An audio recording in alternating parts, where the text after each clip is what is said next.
présente, je m'appelle Sylvain Leder, je suis enseignant et journaliste au Monde diplomatique, où j'ai écrit une dizaine d'articles. Le dernier, donc, c'est au mois de juin sur les mégabassines, qui s'intitule Mégabassines, les raisons de la colère. Puisqu'en fait, quand on a commencé à travailler sur les mégabassines, on ne savait pas trop ce qu'on allait y trouver. Voilà. Et finalement, c'est de l'ordre de l'indéfendable. C'est-à-dire qu'on a eu beau creuser, on a eu beau interroger les hauts responsables, le ministère, la FNSEA, etc. Vous verrez, je vais vous le dire dans ma conférence, qu'on a un véritable problème de l'aberration des mégabassines. Donc, avant de me lancer, je vais remercier bien sûr Géraldine Dutheil, le festival Climat, les amis du monde diplomatique, qui donc ont fait tourner l'information. Voilà, donc vous pouvez vous inscrire aux amis du monde diplomatique pour vous tenir au courant de toutes les conférences qui ont lieu. Et c'est grâce à eux, en fait, que nous, les journalistes du monde diplomatique, on se déplace, puisque ils financent les déplacements, par exemple. Ils organisent, ils transmettent, ouais. Bon. Alors, là, en préparant donc ma conférence, je me suis même demandé à quel point on allait parler des mégabassines. Je me suis dit, on ne va pas parler des mégabassines, finalement, ou finalement très peu, pour 4 grandes raisons. Et chacune d'entre elles est suffisante. La première grande raison, c'est que, on va le voir, c'est véritablement une aberration économique. Donc moi je suis économiste, on va en discuter. Et écologique, ces mégabassines. C'est, a priori, ceux qui ont mis ça en place ne connaissent même pas le cycle de l'eau, donc ils ont dû, je sais pas, rater leur CP, par exemple, parce que c'est là où on l'étudie. Voilà, rien que pour cette raison-là, voilà, vraiment, j'ai essayé de creuser, j'ai pas trouvé. Deuxième raison, c'est parce que les hauts responsables en fait, de la FNSEA, donc je ne vous parle pas des agriculteurs qui sont inscrits à la FNSEA, qui ne sont pas tous représentés par la FNSEA, même s'ils sont syndiqués là-bas, mais les hauts responsables, eux, sont tous d'accord et tous pour.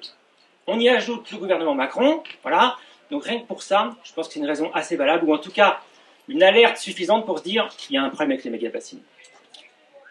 Troisièmement, c'est parce qu'en fait, ce sera un de mes points, si on revient un peu sur l'historique de l'eau, on se rend compte d'une chose, c'est que les tentatives d'accaparement de l'eau, ça date depuis très très longtemps. Nous, on va s'intéresser plutôt à partir du XVIIIe, XIXe siècle. On va voir que l'accaparement par des intérêts privés pour des intérêts privés, en France, sont devenus vraiment structurels. Ont vraiment structuré, en fait, l'utilisation, le partage, la distribution de l'eau. Mais aussi l'accaparement par l'État pour des intérêts privés. Puisque dans cette histoire, en fait, l'État a rarement été du côté de l'intérêt général. Quatrièmement, il va falloir qu'on s'intéresse quatrième raison, au risque en fait, que pose l'existence des mégabassines. Et vous verrez qu'on est sur un tournant très très important sur les mégabassines. Autant avant, on a essayé de privatiser, marchandiser la distribution de l'eau, mais là, on passe un cap. Un cap qui a été déjà passé dans plusieurs pays, comme on le verra, qui est s'accaparer l'eau elle-même. Et vous voyez le risque qu'il y a. En fait, si l'eau finit par nous appartenir à des intérêts privés, on va pouvoir la transformer en marchandise, voire même la mettre sur des marchés financiers. Donc sur les marchés financiers, bon, évidemment, on n'ira pas très très loin là-dessus, mais vous connaissez par exemple le problème de la dette en France. Voilà. Le problème de la dette en France, c'est évidemment qu'elle est confiée au marché financier. C'est pas tellement qu'on a une dette. Je vous dirais une chose, pour s'intéresser aux mégabassines, ça me faisait penser, vous savez, une phrase, vous savez, quand le sage montre la lune, l'idiot regarde le doigt, vous savez.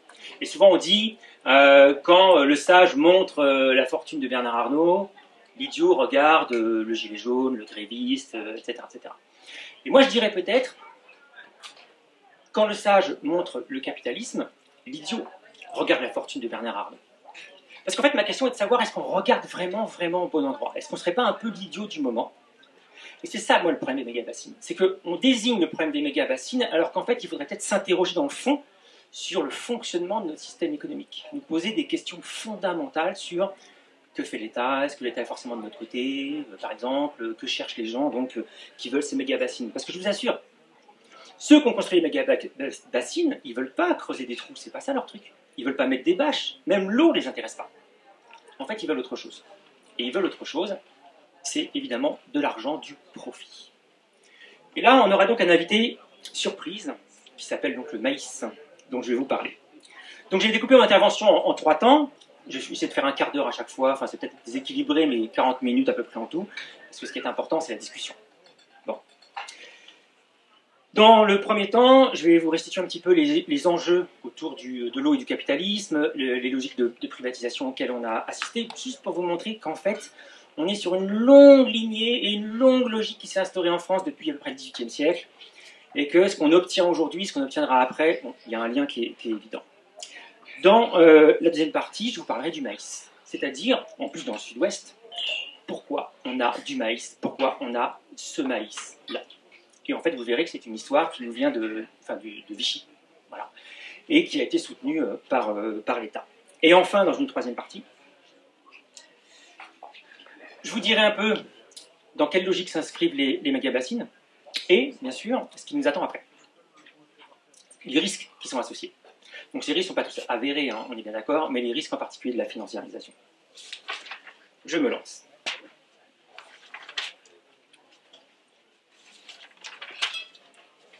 Très bien. Donc sur la première partie. Alors déjà, il faut que je définisse ce que c'est que l'eau finalement.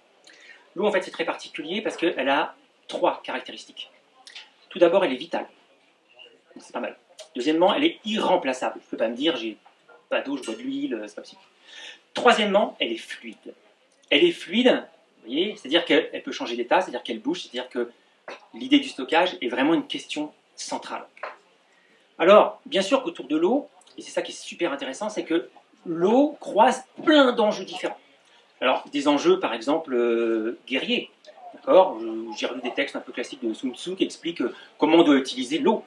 L'eau, par exemple, il explique comment on utilise un barrage pour bloquer l'ennemi. On retrouve ça en Ukraine, vous savez. Hein. Les barrages, ils ont fait la même chose. Des enjeux aussi, tout simplement, politiques. La Palestine, hein, l'eau en Palestine, voilà, c'est un enjeu qu'on pourrait aborder. Des enjeux géographiques, les frontières, par exemple, tout ça, ça correspond.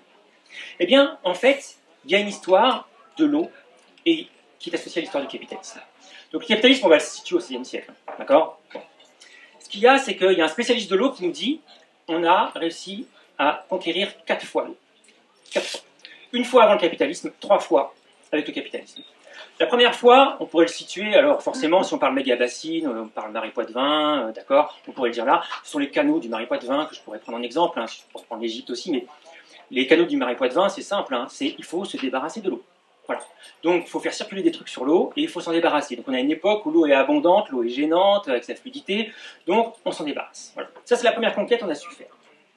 À partir du XVIIIe siècle, ce qui va se passer, c'est qu'on va découvrir de nouvelles choses sur l'eau. Déjà, on va lui découvrir des qualités médicales.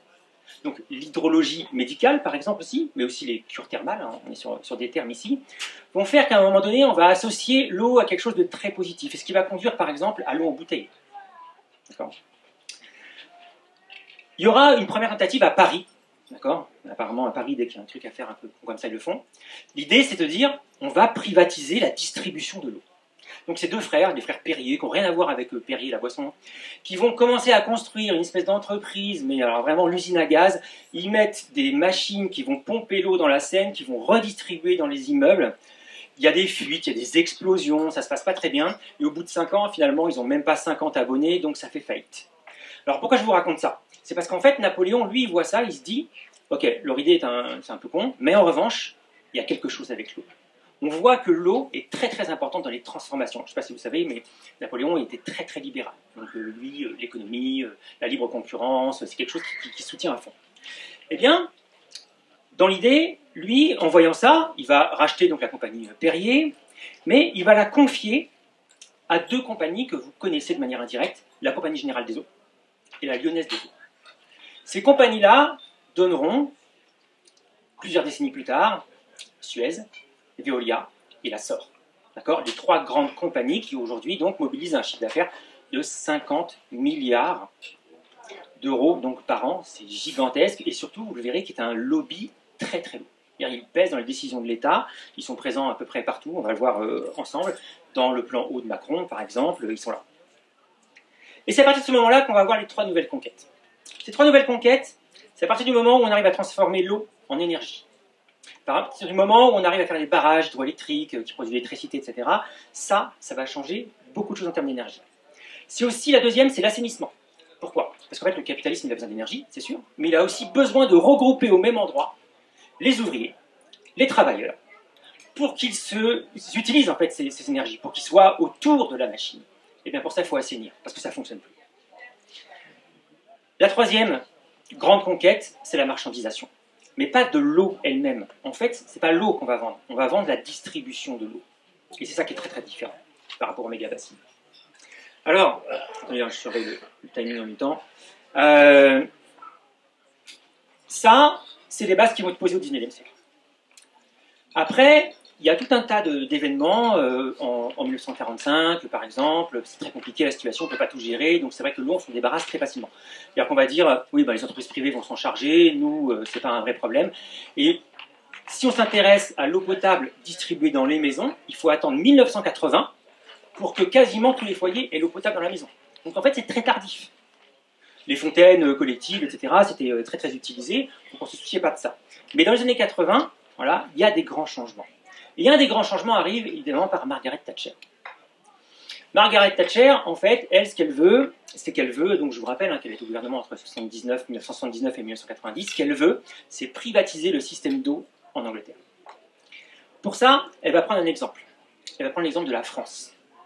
Parce que la France, pour elle, c'est le très très bon élève de la privatisation. Et c'est vrai, la privatisation de la distribution de l'eau, c'est la France.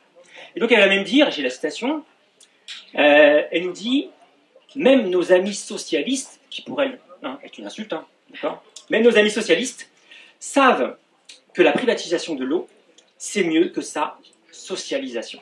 D'accord? Elle entend par là sa nationalisation. Et après, on va avoir tout un tas de gens qui vont prendre le même chemin. Pinochet, par exemple. D'accord? Pinochet va distribuer, en fait, à quelques grandes familles, la gestion de l'eau potable. C'est une catastrophe, dans tous les cas, surtout le cas anglais. Et les grandes familles, aujourd'hui, qui sont terriblement enrichies sous Pinochet, sont encore les mêmes à posséder l'eau et à s'enrichir aujourd'hui. Alors, pourquoi c'est une catastrophe, en fait, le système de privatisation de l'eau avec le Thatcher, par exemple? C'est parce que jusqu'à 85, parfois 95% de l'argent qui rentre est redistribué aux actionnaires. Donc ça veut dire à quel prix? Ça veut dire, regardez comment fonctionne notre propre système.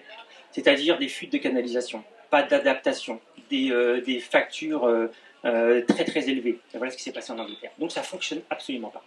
Donc le modèle est plutôt assez indéfendable. Ça ne nous empêche pas de l'appliquer. Et il y a un tournant très important. C'est une date qu'il faut retenir, c'est 1992. Parce que 1992, c'est une date qui reviendra plusieurs fois. On sort des années 80, on sort, vous savez, des années fric, comme on dit, des Bernard Tapie, tout ça, de cette gauche. Alors vous avez peut-être connu, en fonction de vos âges, Vive la crise, une émission, je ne sais pas si ça dit quelque chose, non, avec Yves Montand, donc communiste à l'époque, qui explique que c'est la crise, le nouveau système, que ça va tout changer, que ça nous permettra de prendre des risques, qui tourne l'émission aux États-Unis. Alors, il y a une idéologie qui s'inscrit à ce moment-là, qui fait que l'argent devient une obsession, une priorité, voire une qualité. D'accord? Avoir de l'argent, c'est réussir. Et donc, vous allez retrouver, je ne sais pas, est-ce que vous connaissez, pas pour les plus jeunes, mais Paul Sulitzer. Vous voyez qui c'est? Voilà. Paul Sulitzer, vous voyez qui c'est? En fait, c'est quelqu'un quand même qui invente le western financier et qui est valorisé parce qu'il s'enrichit très vite. Alors, il s'enrichit comment? En vendant des porte-clés. Il achète des porte-clés en Asie, je crois, qu'il revend en France, donc il devient très très riche comme ça. Et il écrit 3 bouquins qui s'appellent Monnaie, Cash et Fortune. Voilà. Et en fait, on découvre qu'il n'a jamais rien écrit, mais il s'en fout. Il se dit, ouais, voilà, c'est comme ça. C'est toujours un moyen de faire de l'argent en plus. Donc à ce moment-là, faire de l'argent, c'est très très valorisé. Et en 1992, il va y avoir un sommet à Dublin, un sommet international organisé par l'ONU, l'Organisation des Nations Unies, qui va déclarer et inscrire que l'eau devient un bien économique comme les autres. On passe à ce moment-là un cap. L'eau, c'est plus un besoin, c'est un droit. Donc si c'est un droit, on est tous à égalité. Moi j'ai le droit d'avoir de l'eau pour refroidir ma centrale nucléaire, toi tu as le droit d'avoir de l'eau pour boire, moi j'ai le droit d'avoir de l'eau pour arroser mon maïs même en été. C'est ça l'idée. D'accord? Passer du besoin, en fait, au droit. Là, à ce moment-là, en 92, c'est pas seulement un texte écrit qui va changer. C'est quelque chose dont je ne vais pas vous parler plus que ça, peut-être que vous allez vouloir revenir sur le débat là-dessus. Mais en fait, c'est la véritable création d'une oligarchie mondiale de l'eau. C'est-à-dire que la Banque mondiale va tout structurer, va créer différentes instances. Alors, on a par exemple le Conseil mondial de l'eau, on va avoir le Partenariat mondial de l'eau. Et en fait, peu importe, il y a tout le temps une régularité là-dedans. On va retrouver les multinationales de l'eau. Veolia, Lassor, etc., quand même quand ils changent de nom, mais aussi les autres grandes multinationales, toujours présentes. Alors bien sûr, ils vont nous coller quelques consultations citoyennes, ils vont associer quelques ONG ou associations très complaisantes. Il ne suffit pas de creuser très longtemps pour comprendre qu'il y a de la subvention, il y a du poste qui est derrière, donc quelques associations complaisantes sont là juste pour valider un peu le projet. Et la deuxième caractéristique commune, c'est que c'est toujours la même vision. C'est une vision de privatisation, mais pas n'importe laquelle. Ce sont les PPP. Est-ce que vous savez ce que c'est que les PPP? Ce sont les partenariats publics-privés. L'idée, c'est d'associer le public et le privé. Donc, en général, ça veut dire l'État paye pour ce qui n'est pas rentable et le privé se met dans la poche en fait les profits possibles. Ça va faire exploser donc les prix. Un exemple très concret, il y a un hôpital en région parisienne qui a été construit. Cet hôpital-là, il a été construit par du privé, c'est Bouygues qui l'a construit, et il est loué à l'hôpital. En revanche, dès qu'il y a un problème ou quoi que ce soit, les réparations sont facturées à l'hôpital, c'est une véritable ruine. Je crois qu'aussi en PPP, vous avez la ligne Paris-Bordeaux. Ces retards, ces prix un peu fous, voilà. Ça n'a pas disparu. Aujourd'hui en France, on a la Fédération professionnelle des entreprises de l'eau. Alors on se dit, on ne connaît pas, c'est quoi? C'est pas difficile. Le plan eau de Macron a été rédigé par la FP2E, cela, il y a qui dedans? Veolia, Lassor et Suez. Donc en fait, il y a les trois qui sont présents. Alors évidemment, c'est même pas caché. Hein. C'est même pas caché. L'idée, c'est juste en fait qu'ils nous disent on est des experts, donc nous aussi on a des choses à vous apporter. Voilà. Sauf qu'il n'y a pas de contradictoire en réalité sur ces points de vue-là. Alors les méga-bassines, dans cette histoire. Ok, on voit bien un petit peu le trajet de l'eau comme ça. On voit bien l'intérêt fondamental qui est porté aux multinationales pour l'eau et le profit, bien sûr, qui est associé. Mais alors, c'est quoi une méga-bassine? Une méga-bassine, alors je ne sais pas si vous avez déjà vu une méga-bassine. Donc moi, pour l'article du Monde diplomatique, je suis allé à Sainte-Soline, vous savez, le deuxième week-end, où ça a été très violent. On en reparlera aussi. Une véritable répression militarisée, faut le dire, voilà. Je vous rappelle qu'en 2h30, ils nous ont lâché 4000, 4500 grenades, vous savez, explosives. Ouais. Donc, alors ça fait quoi en fait d'avoir 4000 grenades en 2 heures? C'est simple en fait, c'est que vous perdez votre respiration par exemple. D'accord? C'est-à-dire que vous respirez plus parce qu'en fait le rythme des grenades en fait contrarie en fait votre respiration. Vous revenez épuisé, moi je suis revenu à la maison 3 jours KO, voilà, ce qu'on appelle les blessures invisibles, vous savez, c'est l'idée de rester traumatisé de quelque chose. D'une violence, ces répressions-là, mais il y avait quelque chose. Alors déjà, il y avait quelque chose. Dans la bassine, il y avait quoi? Pas de bâche, pas d'eau, pas de boue, en fait il n'y avait rien. Voilà, il n'y avait rien dans la bassine. Donc, ils auraient pu rentrer dans la bassine, il ne se serait rien passé d'autre que des images, parce qu'il n'y avait rien dans la bassine. Bon. Une méga-bassine, concrètement, c'est quoi? Alors, on marche à Sainte-Soline, on arrive face à la méga-bassine, et là, franchement... Donc déjà, alors moi, je ne viens pas du monde rural ou quoi que ce soit, je ne suis pas agriculteur, rien du tout. Mais en revanche, quand vous marchez pendant 2h30 dans des terres où il n'y a pas un insecte, pas un brin d'herbe, pas un oiseau, il y a quelques arbres qui traînent, ils auraient pu être en plastique, c'était la même, en fait, tu te dis, les terres, elles sont mortes. Là, on arrive face à la méga-bassine, on est loin, je la vois au loin, c'est immense. C'est un cratère de 16 hectares. 16 hectares, je ne sais pas si vous voyez. Les murs font une dizaine de mètres de haut. D'ailleurs, les policiers tournaient avec leur moto dessus, tellement il y a de la place. Il y avait des policiers debout, d'autres qui tournaient comme ça. C'est pas les policiers, c'était ces gens-là.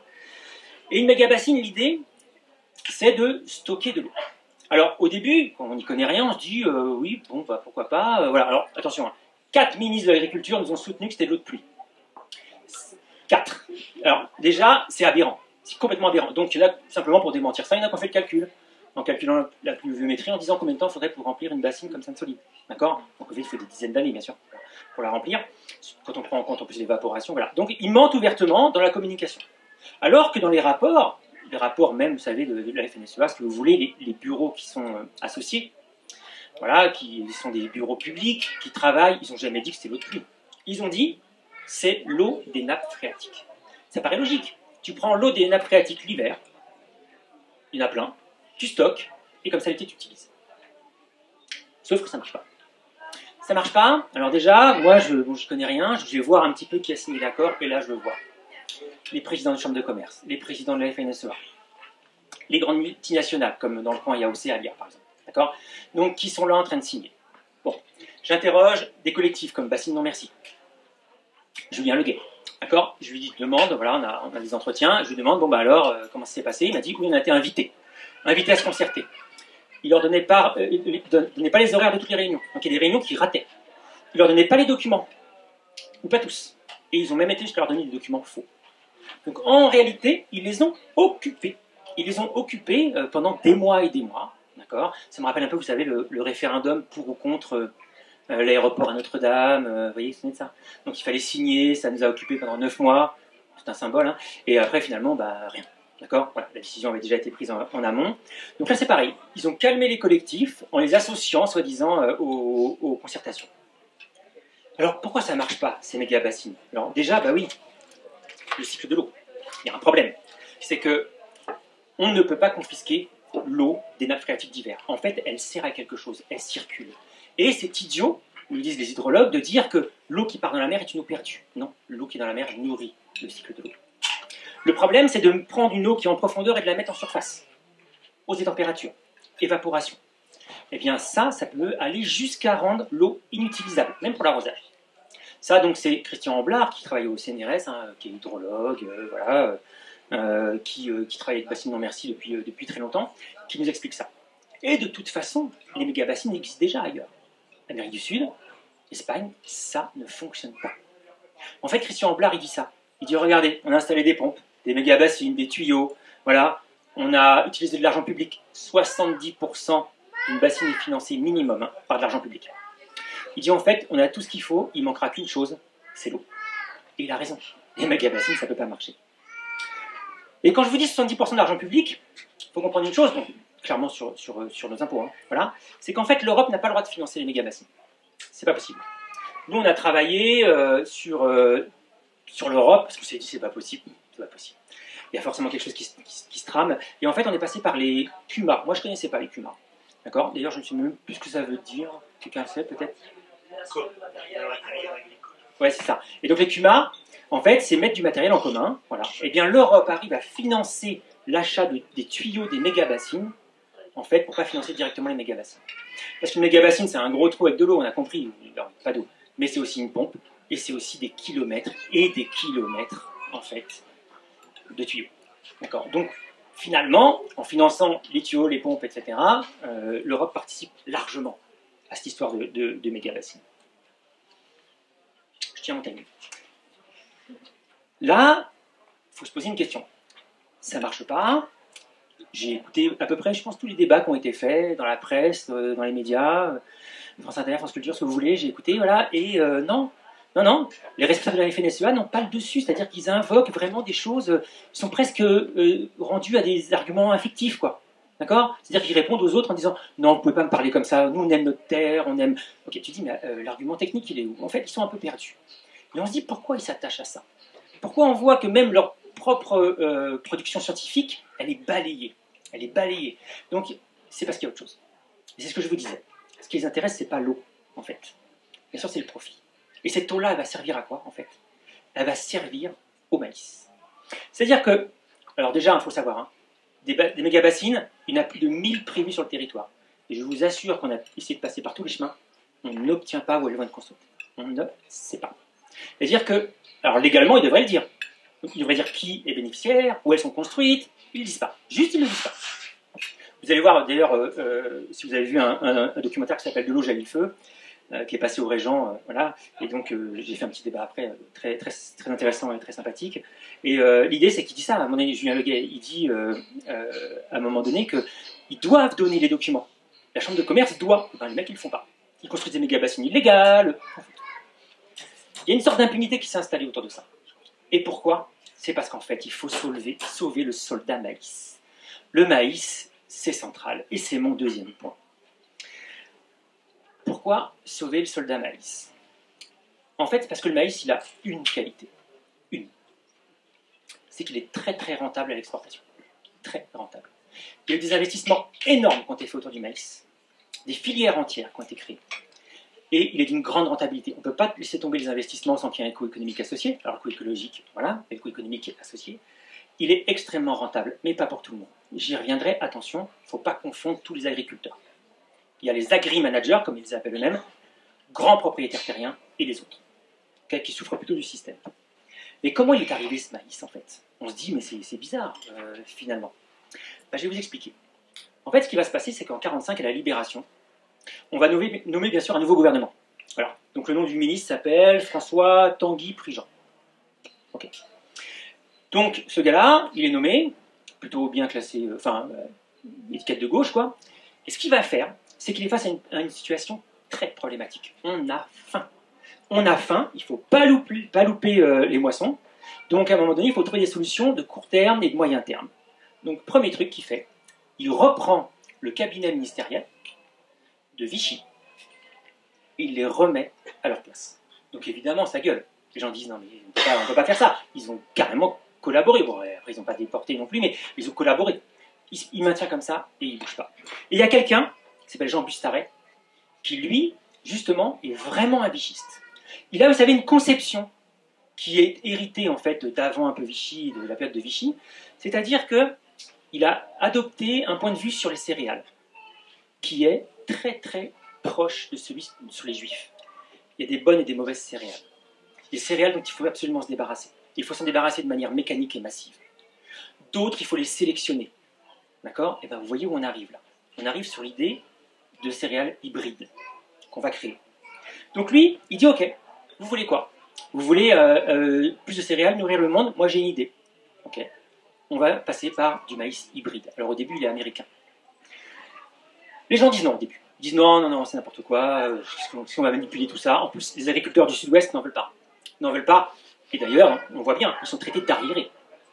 Alors pas du tout en fait, ça n'a rien à voir. Ils maîtrisent très très bien leurs propres céréales, le maïs roux par exemple, qui est basque, et ça leur donne un mode de vie très particulier. Le moment des moissons, l'utilisation de l'eau, ils maîtrisent très bien. Et c'est ça qu'ils ne veulent pas changer, c'est leur mode de vie. Donc ils vont résister. Mais en 1945, en 1947 exactement, on va mettre en place ce qu'on appelle le plan Monnet. Le plan Monnet, c'est un plan qui va restructurer beaucoup de notre société. Ce plan Monnet-là, il déclare simplement qu'à un moment donné, l'agriculture, c'est une industrie. C'est une industrie qui, comme toutes les autres industries, doit être rentable, rationalisée, mécanisée, et qui doit absolument libérer de la main-d'œuvre pour, en fait, les usines. Donc, c'est vraiment écrit dans le plan Monnet. Ce secteur, comme tous les autres, doit payer sa part, et donc libérer de la main-d'œuvre pour reconstruire, en fait, la France. Moi, j'avais interrogé un agriculteur, quand j'étais à Sainte-Soline, je reviens à l'hôtel. En fait, j'arrive et donc je demande ma chambre, qui n'est pas forcément à mon nom, elle est à mon nom et le monde diplomatique. Bon, pourquoi je vous dis ça? C'est parce que je dis ça à l'hôtelier, donc je ne trouve pas, je dis le monde diplomatique, oui, c'est bon, ça a été réservé, d'accord. Et donc elle me dit, ah, il y a un monsieur là-bas qui a fait un procès à Monsanto, si vous voulez. Ok? Je vais lui parler, un gars qui s'appelle Christian, très très sympa, vraiment, je sais pas, 75 ans, costaud, très souriant, voilà. Et il me dit, oui, j'ai fait un procès, il commence à me raconter. Et il me dit, en fait, il se souvient encore, alors je crois qu'on est en 62, je crois, pour lui. Il se souvenait encore d'un monsieur qui était venu chez lui. Voilà. Et qui était venu proposer des hybrides. D'accord? Et il me raconte la scène. Il me dit, voilà, moi je suis vers la Normandie, et ce qui se passe, c'est qu'il y a une usine qui ouvre. Et donc évidemment, les travailleurs de la ferme, ils partent là-bas. Pourquoi? Bah parce que t'as ton samedi, t'as ton dimanche, tu peux avoir des vacances, le travail est beaucoup moins difficile, t'es mieux payé. Ils disent bah bien sûr qu'ils s'en vont quoi. Et donc le père de Christian, lui, il se retrouve sans ouvrier agricole. Il explique qu'il y a une espèce de marché des ouvriers, qu'il n'y a plus personne. Et c'est pas le seul. Et il y a un gars qui vient, ok, et qui, lui, il vient en costume. Il s'en souvient encore, il se souvient du nom de ce gars. Je l'ai dans mon enregistrement, mais je ne sais plus. Et il vient avec un sac de maïs hybride. Et ce gars-là, il travaille à l'INRA. Où est-ce que c'est l'INRA? C'est un institut public. Donc ça veut dire, je sais pas, c'est comme si, j'en sais rien, il y avait la Banque de France qui venait chez vous, je sais pas. Enfin, je veux dire, c'est complètement improbable. Et qui dit, voilà, ça, c'est simple. Tu n'as plus d'ouvriers, tu plantes ça. Dans quelques mois, tu récoltes. Tu n'as pas besoin de beaucoup de main-d'œuvre. Ok? Il va falloir les planter sur des grandes surfaces, mais tu n'as pas besoin de beaucoup de main-d'œuvre. Et après, tu vas te faire beaucoup d'argent avec ça. Et là, son père, il dit, c'est tout? Ou tu dis, non, non, il faudra acheter un peu de machines, tu verras, ça ira. Crédit agricole. Et on va te livrer demain 2-3 produits. Et le gamin se souvient des produits qui arrivent avec des étiquettes marquées, vous savez, dangereux, machin, enfin plein de trucs comme ça, avec des mots qu'il ne connaissait pas. Et voilà. Et ça, si vous voulez, ça va être l'arrivée des pesticides. Donc en fait, pour revenir au plan Monnet, ce qui se passe, c'est qu'à partir du moment où tu déclares que tu veux un secteur qui soit absolument rentable, eh bien, tu as un problème. C'est que pour que ce soit rentable, il faut mécaniser. Pour mécaniser, il faut une céréale en fait, qui pousse de manière uniforme. Taille, distance, etc. Et il y a autre chose aussi. C'est que les hybrides, ils ont une qualité. C'est leur tige. Leur tige permet de faire remonter les engrais azotés, les choses comme ça que les autres supportent mal. Donc, l'INRA va se mettre à travailler pour trouver un hybride. Et ils vont le faire. L'hybride F1, dans un temps record, il y avait vraiment des moyens, vraiment des chercheurs. Et ils vont mettre à disposition gratuitement ça aux agriculteurs. C'est un carton. Non seulement on va nourrir la population, en plus on va exporter. La rentabilité va être là, les agriculteurs vont massivement l'adopter. Sauf que dans les rapports, quand vous lisez, il y a des problèmes. Un, on sait que ça fait beaucoup de dépenses pour les agriculteurs, c'est-à-dire que les machines. C'est-à-dire qu'en 1945, je ne sais plus, j'ai regardé, mais je crois qu'on est à 40 000 tracteurs. Okay, en 1975, on est à 1 million de tracteurs. Aujourd'hui, on n'est pas tellement plus qu'1 million. Mais c'est parce que ce n'est pas le même tracteur. D'accord? C'est du tracteur qu'on va le dire, quoi. Mais dans l'idée, on sait que ça va mécaniser. Ils savent aussi autre chose. Que ça posera. Enfin, disons que ça consomme pas mal d'eau, ils savent. Parce que ce maïs, il a un défaut, c'est que il pousse en juillet-août. Il ne consomme pas plus d'eau en moyenne que les autres céréales. Mais en revanche, pas au bon moment. Donc ça, ils le disent, mais ils ne voient pas le problème à l'époque, évidemment. Donc ils laissent comme ça. Et enfin, le troisième problème fondamental, c'est que, en fait, il faut racheter la céréale tous les ans. Parce que ce maïs hybride, il ne repousse pas. D'accord? Vous ne pouvez pas le planter et le récupérer. Ça, c'est un vrai problème. Et ils le disent, oui, bon, c'est vrai que c'est peut-être un problème, mais ça va enrichir nos petites coopératives, voilà, qui vont un peu avoir de sous, qui vont faire de la recherche, l'INRA est à côté, tout va bien aller, l'agriculteur, ça lui fait un truc à payer, mais finalement, tout le monde s'en sort. Le père de Christian confirme. Le père de Christian, il s'est enrichi avec ce maïs. Il le dit clairement. Il s'est goinfré. Mais, ce qu'il y a, c'est que ensuite, il va reprendre le relais, le fameux Christian, et il va se mettre en couple avec une femme, qui elle aussi est fille d'agriculteur. Cette femme-là, donc, lui dit je veux passer au bio. Alors là, on est dans les années 80, hein, donc il y a longtemps. Il dit ok, on le tente une année. En fait, on tente une année. Alors il me donne quelques chiffres. Il me dit oui, voilà, je faisais 200 000 francs par an, 150 000 francs par an. Et il dit à la fin de l'année, je faisais plus que 120 000. Donc je me dis, ça vaut pas le coup. Ouais, mais après j'ai regardé les intrants, vous savez, pesticides, engrais. Bah, finalement, j'avais économisé 40 000. Donc c'était beaucoup plus rentable comme ça. Sa femme meurt d'un cancer à cause des pesticides. Voilà. Lui me dit qu'il est en procès contre Monsanto parce qu'il a attrapé un cancer à cause des pesticides. Et il conclut l'entretien en disant je suis en récidive, c'est foutu. Voilà, un moment un peu émouvant, mais qui montre bien quelque chose comme ça. C'est que le maïs, il ne faut pas mettre tout le monde dans le même panier. Je reviens à mes agri-managers. Ça, c'est comme Rousseau, le nouveau président de la FNSEA. Lui, il possède 700 hectares. Il possède Océalia, c'est-à-dire le Sueur, par exemple. D'accord? 9 milliards de chiffre d'affaires. Donc lui, autant vous dire que mettre les pieds dans une ferme, voilà, à mon avis, il va en costard, ou je sais pas, enfin, il y va pas, je sais pas. Mais en tout cas, ce qui est certain, c'est que c'est pas un agriculteur, encore moins un paysan. Les autres, si on met ce qu'on pourrait appeler les paysans, c'est ce que disait Basile Dutertre, par exemple, des soulèvements de la terre, appelons-les les paysans, les petits maraîchers, etc., etc. Bon, voilà, qu'il ne faut pas assimiler au bio, apparemment, très bien. Eh bien, il nous reste les autres. Ceux qui sont dans l'agriculture, donc, qu'on appelle conventionnelle, souvent, voyez, on pourrait l'appeler intensive aussi. Ceux qui font en particulier du maïs. Eh bien, ceux-là, c'est quelque part les grands perdants. Ce sont les grands perdants, pourquoi? Revenus faibles. Espérance de vie faible. Maladie professionnelle hallucinante. Je regardais des trucs sur les cancers pédiatriques de ce côté-là, hallucinant. Ils ont des taux de suicide très élevés aussi. En fait, ils ont perdu la main. Quand on regarde la cartographie de ce qui se passe, c'est qu'eux sont au milieu, en train de cultiver le maïs, qui ne choisissent pas ce qu'ils cultivent. En amont, ils ont des multinationales, comme John Deere par exemple, Monsanto qui leur vend les tracteurs, les semences, les engrais, etc., etc. Et en aval, vous avez d'autres multinationales qui, elles, écoulent en fait les céréales. Cargill, par exemple. Ils ont les moyens de stocker et de transporter. Et pour les céréales, c'est absolument essentiel. Donc eux sont pris dans cet étau-là. Et c'est très très compliqué. J'interrogeais une autre agricultrice dans les Ardennes, et qui, elle, disait moi je fais du bio. Voilà, je fais du bio, elle a 4 hectares en bio. Voilà, et elle me disait plusieurs choses. Elle me disait le Crédit Agricole n'a pas voulu me financer. Je pose mon projet, ils me disent non. Mais ils l'ont appelé, ça a duré une demi-heure, ils m'ont fait la morale. En même temps, c'est pas comme ça qu'on fait. Elle, c'est la 5e génération d'agriculteurs. 5e. Et donc, elle l'a fait quand même en se débrouillant. Voilà. Je ne suis pas sûr que tout soit carré, mais pourquoi pas. Voilà, c'est une bonne idée. Elle a fait ça, et elle me racontait, en fait, que, je la cite, hein, alors déjà, être une femme dans l'agriculture, c'est compliqué, faire du bio, voilà. Elle me racontait 2 choses. Un, que les autres, en culture intensive, lui disaient, mais tes terres, elles sont sales. Mais je lui disais, mais ça veut dire quoi, elles sont sales? C'est parce qu'en fait, eux, leurs terres, il n'y a rien qui dépasse. Il n'y a pas un brin d'herbe, il n'y a que dalle, voilà, etc. Donc, bon, voilà. Vous savez, la terre devient un support, finalement, tu mets rien dessus, c'est problématique. Donc, elle dit, ils sont sales. T'as de l'herbe, bon, voilà. Et la deuxième chose, il disait, les femmes d'agriculteurs conventionnels viennent acheter en douce chez moi les légumes bio. Vous voyez où on en était?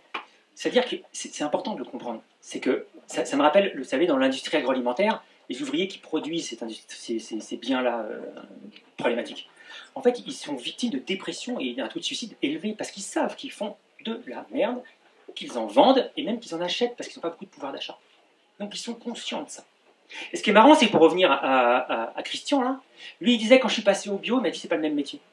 Il m'a dit moi, je devais composer avec des nouveaux amis. Il m'a dit les mésanges. Alors, ne me demandez pas pourquoi.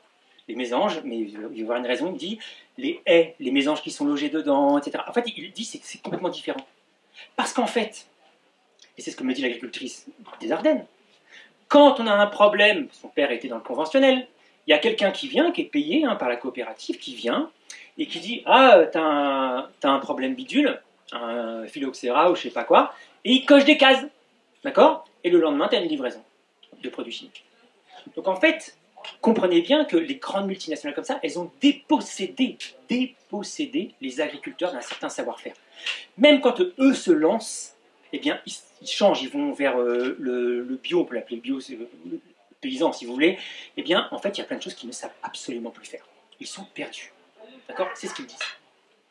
Alors, face à ça, évidemment, le maïs, lui, il est devenu essentiel. Et les multinationales, le Crédit Agricole ne finance plus si jamais ce n'est pas du maïs que vous plantez. Mais le problème, c'est qu'ils demandent des garanties. Et dans les garanties, il y a quoi? La méga-bassine. Parce que la méga-bassine assure que vous pouvez arroser, vous accaparer l'eau et éviter les interdictions en fait, préfectorales. Donc vous allez pouvoir leur vendre le maïs qu'ils attendent tant. Et le maïs, ils en font quoi? Des isolants thermiques, des sacs plastiques, des poches. Ils en font du biocarburant. Très très peu de maïs doux, tout ça. Ça nourrit aussi le bétail en industriel et c'est exporté de manière très importante. En fait, le maïs, avant tout, il est exporté. Qu'il passe par les bêtes qui elles-mêmes vont être exportées ou qu'il soit directement exporté, c'est avant tout un produit d'exportation. Donc ce maïs-là, que nous avons hérité donc, de l'après-seconde guerre mondiale, et j'en viens à ma dernière partie, de la Seconde Guerre mondiale, voilà comment il va structurer notre territoire. Et c'est pour ça qu'ils ne veulent pas y renoncer. C'est sa rentabilité.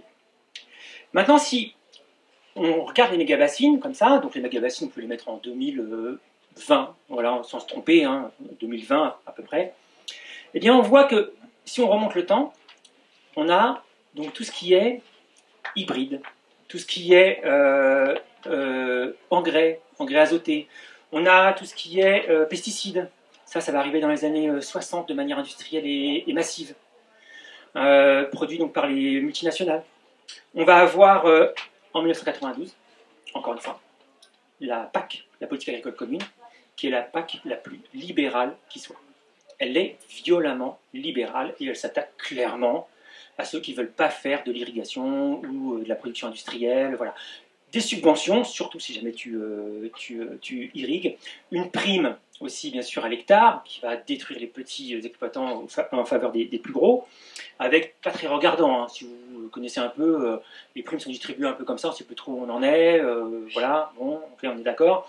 Et là vous avez vu, il y a des primes au bio qui ont été installées, bah ouais, mais quand tu es déjà au bio, bah t'as rien, voilà. Donc évidemment c'est pour répondre à une demande qui s'est accentuée sur le bio, qui permet d'augmenter les prix de 20 à 30%. D'ailleurs, l'affaire est en train de se retourner. Donc, on n'a pas la politique agricole commune avec nous. Surtout que quand vous allez lire véritablement les textes de la PAC, il y a d'autres choses qui peuvent vous étonner, mais follement. Par exemple, on s'est engagé auprès des États-Unis à ne pas produire plus d'une certaine quantité de soja, pour leur laisser le soja. Ouais. Et donc, ça, le soja, on en a besoin pour faire des, je ne sais plus comment ça s'appelle, vous savez, des blocs de soja là. Quoi? Tourteaux. Merci.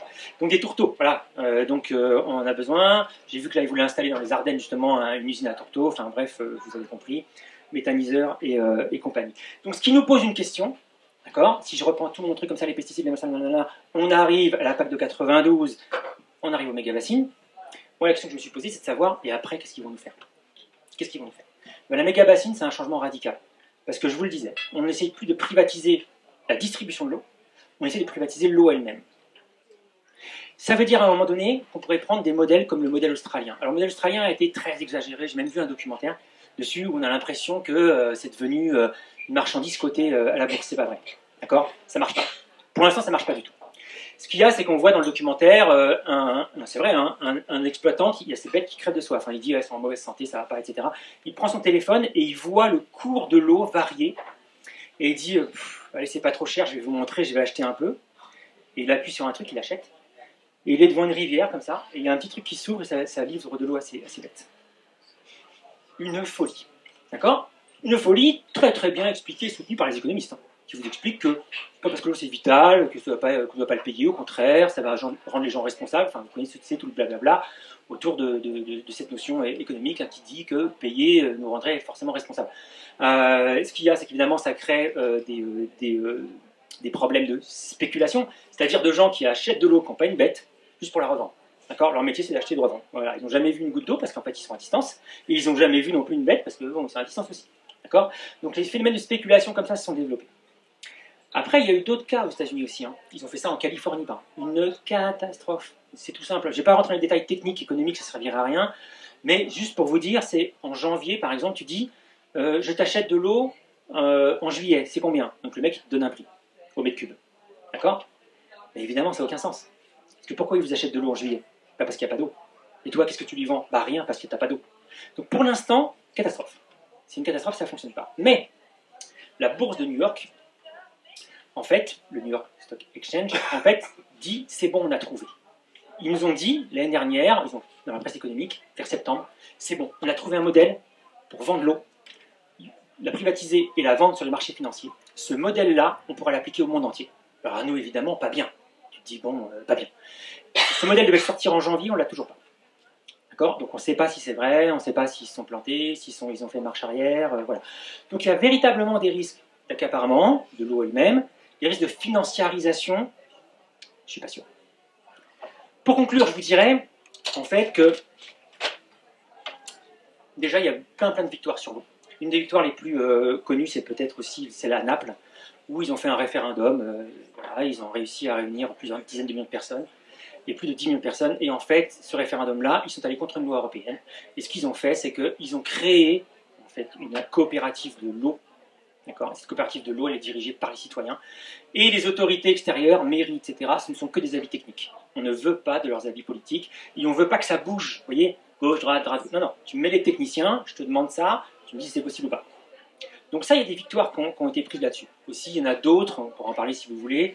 Il y a un gros livre de Franck Poupeau qui s'appelle Altiplano, qui est sur la Cochabamba, mais plein d'autres trucs, hein, sur la Colombie, etc. Il vous montre en fait que des systèmes d'eau autogérés par les habitants fonctionne mieux que des systèmes privés. En fait, il y a deux villes, il y en a une qui a géré son eau toute seule, entre habitants. Ils avaient des corvées, etc. Voilà, une distribution de l'eau raisonnée. Et l'autre côté, c'est une privatisation complète, une ville beaucoup plus bourgeoise en fait. Et ben, il y a eu des problèmes. Des gens ont été obligés de déménager, sinon ils allaient crever. D'accord? Donc, il y a quand même plein de bonnes nouvelles autour de la défense de l'eau. Mais il y a un combat qui s'annonce aussi. On considère qu'il y a la moitié peut-être des agriculteurs qui vont partir en retraite dans les 10 prochaines années. On considère qu'il y a, allez, c'est difficile, hein, j'ai vraiment essayé de creuser, mais un tiers des terres qui vont changer de main d'ici 10 ans. Le souci, vous le voyez bien, c'est qui va récupérer ces terres. Il y a une exploitation de 2000 hectares qui est à vendre. Alors, il ne faut pas le dire où, ok? Bon, même moi, je ne sais pas. Parce qu'il y a des actions qui vont être montées autour, mais qui peut acheter 2000 hectares 2000 hectares. Et évidemment, qui se met sur les rangs? Les multinationales. Et ne vous y trompez pas. Les coopératives, comme Océalia, dont je vous ai parlé, en fait, elles sont devenues extrêmement riches depuis les années 60. Par le maïs hybride. C'est ça qui les a rendues tellement riches. Et donc, dans les années 60, elles ont même dit à l'INRA, on s'en fiche de toi maintenant. On s'en fiche de tes productions, on s'en fiche de tout ça, on s'associe aux multinationales américaines. Et c'est à cette période-là que les multinationales américaines sont rentrées en fait, sur le continent. Et qu'elles structurent maintenant largement, avec ces coopératives, en fait, l'agriculture. Donc la question qui se pose maintenant, oui, combattre les méga-bassines, mais peut-être une petite piste de discussion, comment? Moi j'ai animé quelques débats autour du film Sabotage, je ne sais pas si vous l'avez vu. Bon. De l'autre côté, il faut savoir quel type d'agriculture nourricière on veut, et donc finalement associer quel type de modèle économique. Voilà, je vous remercie.